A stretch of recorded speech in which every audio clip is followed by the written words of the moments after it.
Assalamualaikum warahmatullahi wabarakatuh. Waalaikumsalam warahmatullahi wabarakatuh.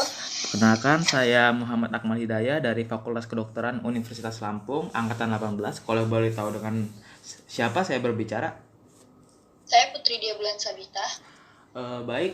Bita, saudari Bita, saya akan menanyakan mewawancari Anda tentang virus corona yang sedang booming di Indonesia sendiri.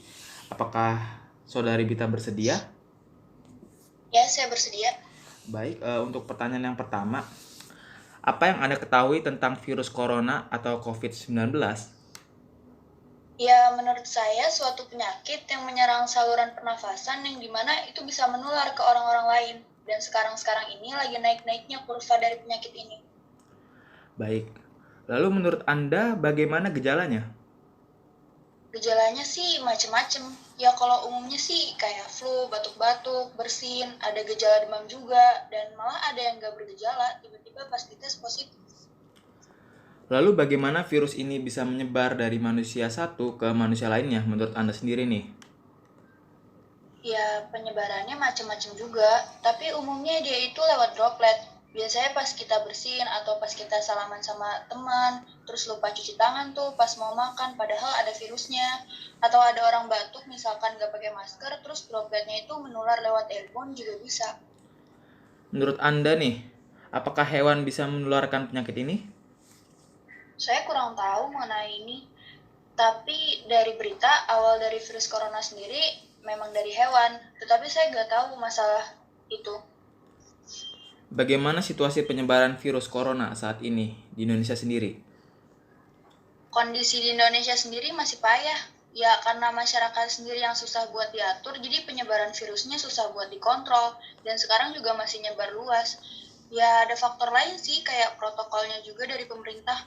Kalau di luar negeri protokolnya bagus dan masyarakatnya juga gampang diatur. Jadi penyebarannya gampang dikontrolnya. Menurut Anda, apa dampak virus ini pada aspek-aspek kehidupan? Dampaknya cukup besar sih menurut saya, karena dia bisa merubah kegiatan orang-orang yang biasanya bisa keluar buat mencari nafkah dengan aman. Sekarang agak sulit untuk bekerja di luar rumah. Dan ngaruh banget sih sama ekonomi keluarga maupun negara sendiri. Baik. Menurut Anda, selain dampak pada ekonomi, dampak apa lagi? Selain ke ekonomi, menurut saya juga bisa mengarah kepada kesehatan setiap orang, lebih ke psikologi seseorang, yang dimana mereka harus tetap stay di rumah buat menjaga diri mereka terkena penyakit ini sampai berbulan-bulan atau waktu yang nggak bisa ditentukan sebenarnya. Belum lagi yang memiliki bisnis atau yang mengharuskan untuk bekerja di luar rumah. Belum lagi buat orang yang suka jalan-jalan, buat rekreasi gitu-gitu, pasti bakal bosan, dan untuk pemasukan uang daerah atau negara dari pariwisata sendiri juga bakalan menurun. Apa yang dapat dilakukan untuk menghadapi krisis ini? Krisis ekonomi dan dampak psikologi seperti kata Bita tadi. Ya, kita sebagai masyarakat biasa ya cuma bisa mengikuti pemerintah lewat protokol yang dibuat. Untuk masalah ekonomi yang makro itu juga urusan pemerintah sendiri. Kalau untuk sisi psikologi sendiri sih, untuk saya pribadi tidak terlalu ada masalah, soalnya saya apatis. Nggak canda. Ya udah, kalau butuh berinteraksi lewat online aja, work from home. Baik. Usaha apa yang telah Anda lakukan untuk mengurangi penyebaran virus ini? Ya kayak tadi, work from home. Terus saya kalau keluar rumah selalu menjaga kebersihan dengan baik, memakai masker sebelum keluar rumah, menghindari kerumunan, terus pas pulang ya mandi, ganti pakaian. Menurut Anda, bagaimana penggunaan masker bisa mengurangi penyebaran virus ini? Ya, jadi masker sendiri menghalangi droplet-droplet yang ada waktu kita lagi bersin. Jadi kemungkinan terinfeksi bisa lebih dikurangi. Setidaknya tidak seluruhnya lepas ke udara dan mengenai seseorang di depannya.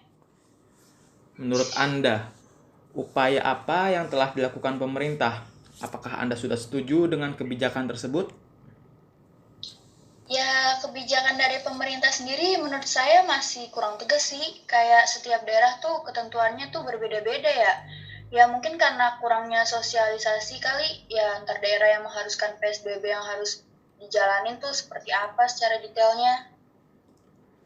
Lalu apa saran Anda kepada pemerintah? Ya, kalau bisa sih pemerintah harusnya lebih jelas ya ketentuan PSBB yang harus dijalanin tuh kayak gimana. Apakah tetap PSBB atau new normal dengan protokol kebersihan untuk menjaga kebersihan lebih digencarkan lagi. Soalnya jadinya nggak jelas, udah ada PSBB tapi masih ada aja yang keluar rumah dan keluarnya tuh nggak jelas banget deh alasannya. Baik, selanjutnya apa yang bisa dilakukan oleh masyarakat secara luas agar kondisi ini bisa lebih baik? Yang pasti masyarakat harus ngikutin protokol kesehatan yang dibuat pemerintah sih, kayak pakai masker kemana-mana, nggak keluar rumah dengan sembarang alasan, sama ngejauhin kerumunan aja sih. Untuk protokol yang disampaikan pemerintah, apakah mudah dimengerti dan bagaimana masyarakat bisa mendapatkan informasi? Menurut saya sih udah cukup untuk dimengerti protokol dari pemerintah sendiri, dan untuk menyampaikan informasinya secara global bisa lewat TV sih, atau bisa ditambah juga di jejaring sosmed lain supaya bisa lebih tersebar ke seluruh lapisan masyarakat. Baik. Kalau Anda sendiri, di mana biasanya Anda mendapatkan informasi mengenai perkembangan penyakit ini? Kadang dari TV, kadang dari sosmed. Ya kalau di sosmed kita tonton aja, yang penting udah ngerti sih ya udah. Menurut Anda, bagaimana cara masyarakat agar lebih aware dengan berita tersebut?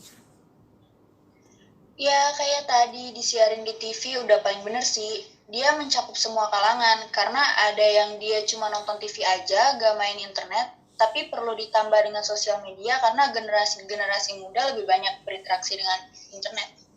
Baik, Saudari Bita, terima kasih sesi wawancaranya. Semoga bermanfaat bagi kita semua. Amin. Amin. Saya tutup. Assalamualaikum warahmatullahi wabarakatuh. Waalaikumsalam warahmatullahi wabarakatuh.